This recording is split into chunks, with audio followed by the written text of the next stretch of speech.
sans venir à l'église. Il y a des païens qui sont très heureux dans leur mariage.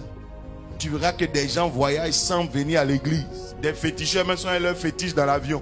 Regarde les gens qui construisent les bâtiments. Il y a combien de chrétiens dedans? Donc on peut avoir des propriétés sans être chrétien. Regarde les gens qui travaillent le matin. Quand tu vois les voitures aller au travail, les grandes voitures. Est-ce que c'est forcément des chrétiens?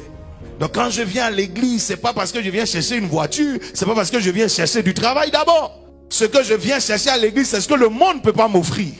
Et la seule chose que le monde ne peut pas m'offrir, c'est la vie éternelle cachée en Jésus. C'est la première des choses.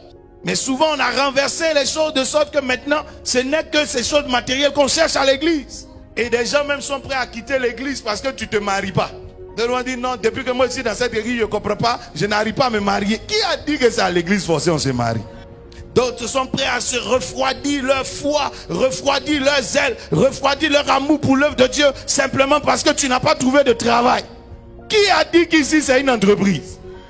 Le but de ta foi, c'est pas trouver du travail. Le but de ta foi, c'est un jour te retrouver au ciel. Le but de ta foi, c'est un jour avoir la vie éternelle. J'ai vu des gens mourir sur le chemin du travail. J'ai vu des gens aller se marier, mourir sur le chemin de la mairie. J'ai vu des gens mariés mourir. J'ai vu des gens prospères mourir. L'argent ne garantit pas la vie éternelle, camarade.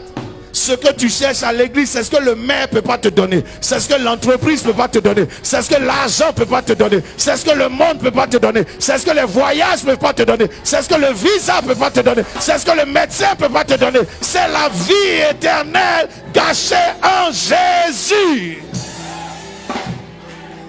Il n'y a pas de comparaison entre ton salut et ton travail. Il n'y a pas de comparaison entre ton salut et le mariage.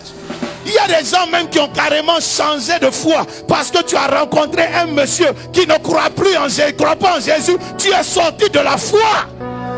Quel scandale! Et pour ça on ne te voit plus à l'église. Donc tu es venu à l'église pour te marier. Si tu n'as rien, va au ciel. Si tu es célibataire, va au ciel. Si tu ne travailles pas, va au ciel quand même. Je soupire après le fait que tu te maries.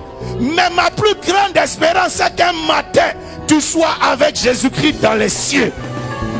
Je ne peux pas te dire combien de choses matérielles me manquent. Combien de bonheur terrestre me manque. J'aurais voulu. Mais je ne suis pas venu à Christ pour ça.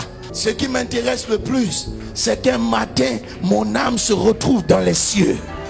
Le jeune homme riche, pour des choses matérielles, comme une maison, une entreprise, des biens, a perdu la vie éternelle.